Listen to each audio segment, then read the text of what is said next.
Ladies and gentlemen, another extraordinary Thursday. Last night I dreamed about every single piece of news I would bring to this nation that bleeds red, white, and blue for the Patriots. But today, I don't just want to talk to you, I want to walk with you. So please, with all humility, drop your like and leave the best comment on this video because it truly strengthens our community. Go, Pats! Here, every video is not just information, it's emotion, it's energy, it's the heartbeat that unites us with the New England Patriots. This is the space where every victory, every loss, every rumor, and every update becomes fuel for our passion. Because being a Patriot is not just about cheering, it's about living the Foxborough spirit in every detail, every play, every moment. And before we dive into today's news, let me leave you with the legendary words of our master Bill Belichick, words that capture the pride and dedication of wearing this jersey. Do your job. Let's go together, Patriots Nation, because the best is yet to come. Something happened today that Patriots Nation has been waiting on since late July, and it could change everything heading into Week 3. After weeks of speculation, silence, and frustration, Christian Gonzalez finally returned to practice. That's right, the team's young star cornerback, the guy who pulled up with a hamstring injury all the way back on July 28th, is back on the field. For Week 1, there was no sign of him. Week 2, still nothing. But now, as of Wednesday, September 17th, the first real glimpse of Gonzalez's comeback has arrived. And with the Steelers on deck, the timing couldn't be more critical. Think about what this means. The Patriots have been patching the secondary together, leaning on Alex Austin, who, let's be honest, has been picked on relentlessly by opposing quarterbacks. Quarterbacks targeting Austin have produced a 144 passer rating. Compare that with Christian Gonzalez, who last year allowed just a 70 rating when targeted, holding down names like Tyreek Hill, Jamar Chase, and A.J. Brown to minimal yardage. The difference is night and day. Gonzalez is the type of player who erases elite receivers from the game plan, and if he's anywhere close to suiting up on Sunday, that could tilt the entire matchup against Pittsburgh. Now, what makes this even more intriguing is how the news unfolded. Earlier in the week, Mike Vrabel hinted there was a chance Gonzalez could practice. Then Wednesday morning, at the press conference, Vrabel gave his classic vague response. He's going to do some things at practice today. That little shrug,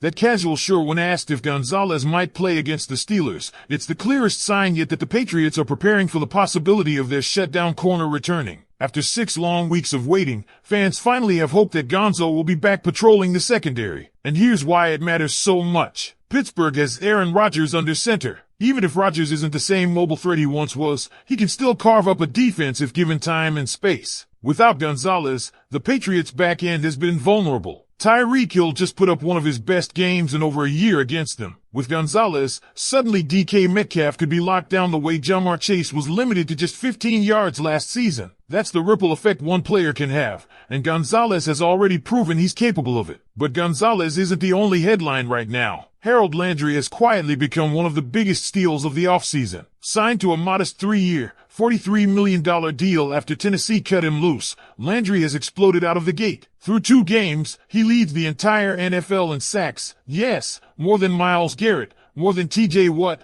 more than Brian Burns. 3.5 sacks, 4 tackles for loss, 6 quarterback hits. He's been everywhere. Pair him with Christian Barmore and Milton Williams on the inside, Kelvon Chaisson on the opposite edge, and suddenly the Patriots' front looks elite. It feels like highway robbery. The Titans gave up on Landry, believing he was washed. Vrabel knew better, brought him into New England, and he's now wreaking havoc every Sunday. To put it in perspective, Landry has 10 pressures on the season, about the same number the entire Titans defense has as a unit. That's how badly Tennessee miscalculated, and how perfectly the Patriots capitalized. So, picture this. The front 5, Landry, Barmore, Williams, Chaisson, and company, collapsing the pocket. Rodgers forced to rush throws. And on the back end, Gonzalez back in coverage, ready to erase Metcalf. That combination could be deadly. It's the kind of recipe that makes Gillette Stadium roar, especially when the red throwback uniforms come out this Sunday. The Steelers are already limping in. Multiple defensive starters are banged up. Their offensive numbers are bottom tier, 27th in total yards, 18th in passing,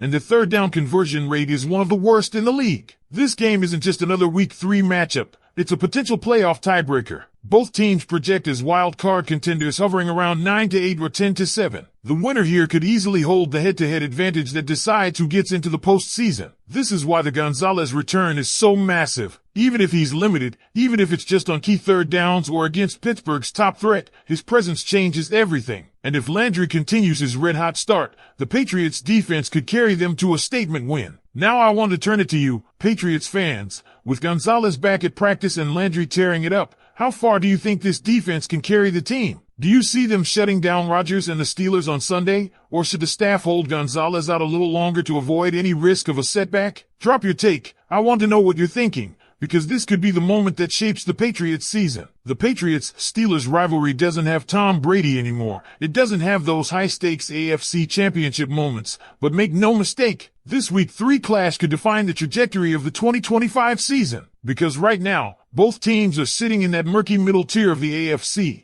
both eyeing a wild card spot, and both desperately needing this win to gain the tiebreaker advantage that might decide who plays in January. Oddsmakers see it differently. The Steelers are favored by 1.5 points, even though the game is at Gillette. That line tells you what the national conversation thinks, that New England just isn't there yet, that they're still rebuilding, still searching for consistency. But if you've been watching closely, you know this matchup is far more even than the spread suggests. The Patriots have advantages, big ones, that could tilt the field in their favor. Let's start with the quarterback duel. Aaron Rodgers is Rodgers, a Super Bowl champion, an all-time talent, but also a shell of himself physically. He no longer has the legs to extend plays, and when pressure gets in his face, the ball comes out quicker than he wants. That's where Harold Landry, Christian Barmore, and Milton Williams come in. Through 2 games, New England's front has terrorized opposing quarterbacks, leading the league in sacks. If they keep Rodgers in the pocket and collapse it, the Patriots' secondary doesn't need to be perfect. It just needs to hold up long enough. That's where Christian Gonzalez's possible return becomes the swing factor. Imagine this, Gonzalez lined up on DK Metcalf, erasing the big-bodied target the way he erased A.J. Brown and Tyreek Hill a season ago. Carlton Davis handling the other side. Suddenly, the Patriots don't just have a chance, they have the matchup advantage. Because if you take away Rodgers' top option and force him into tight windows, his margin for error shrinks dramatically. Now let's flip it. The Steelers' defense is scary on paper. T.J. Watt,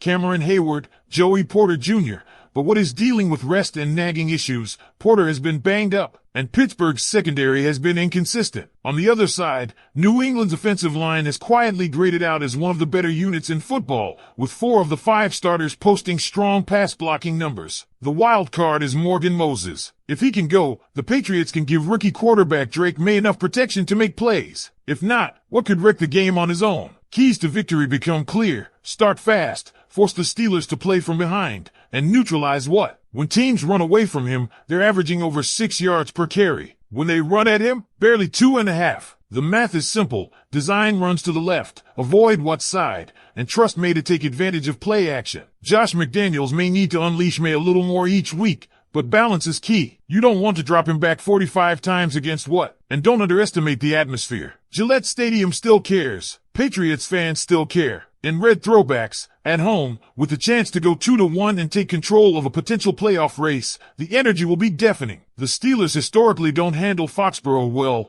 and Rodgers has never exactly dominated this franchise either. This isn't just about Week 3, it's about the bigger picture. The AFC playoff field is crowded. You've got the Bills, Ravens, Colts, Chargers, and Chiefs fighting for division titles. That leaves the Patriots, Steelers, Jaguars, and Texans clawing for wild card spots. Only 3 get in. That means every head-to-head tiebreaker counts double. If the Patriots win here, they don't just go above .500, they potentially eliminate the Steelers later without ever needing help. The defense is already leading the NFL in sacks. The offense finally broke the 30-point barrier for the first time since 2022. Add Gonzalez back into the mix, and suddenly this team doesn't look like a fringe playoff hopeful, it looks like a real contender to make noise. So here's the question for you, Patriots fans. With Gonzalez returning, Landry on fire, and Maye settling in under center, do you believe this team can not only beat the Steelers but also make a serious push for the postseason? Or are you more cautious, thinking it's still too soon to rush Gonzo back into action? Let me know in the comments, because this game feels like one of those early season moments we'll be talking about in December. And here's the thing that makes this matchup even juicier.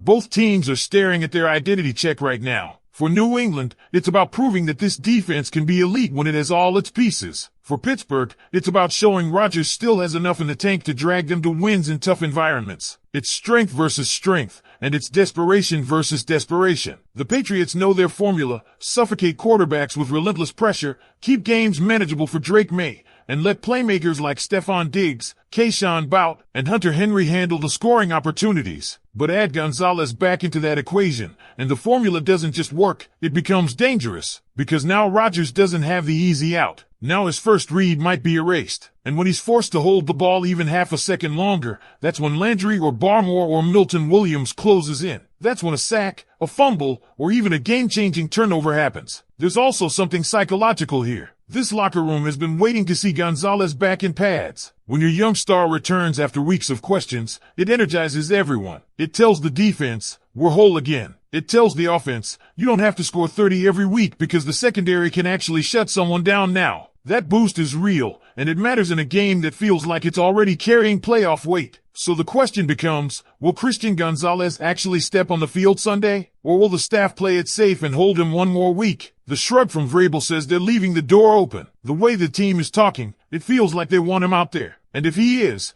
the Patriots suddenly go from underdog to favorite in a matchup that everyone outside of New England is already writing off. Now, Patriots fans, I'll leave it with you. If Gonzalez plays, do you think this defense is strong enough to shut down Rodgers and Metcalf and carry New England to a statement win? Or would you rather see him eased back slowly, even if it means risking another shootout in Foxborough? Drop your thoughts. I want to hear exactly where you stand, because this decision could define not just week 3, but the entire season.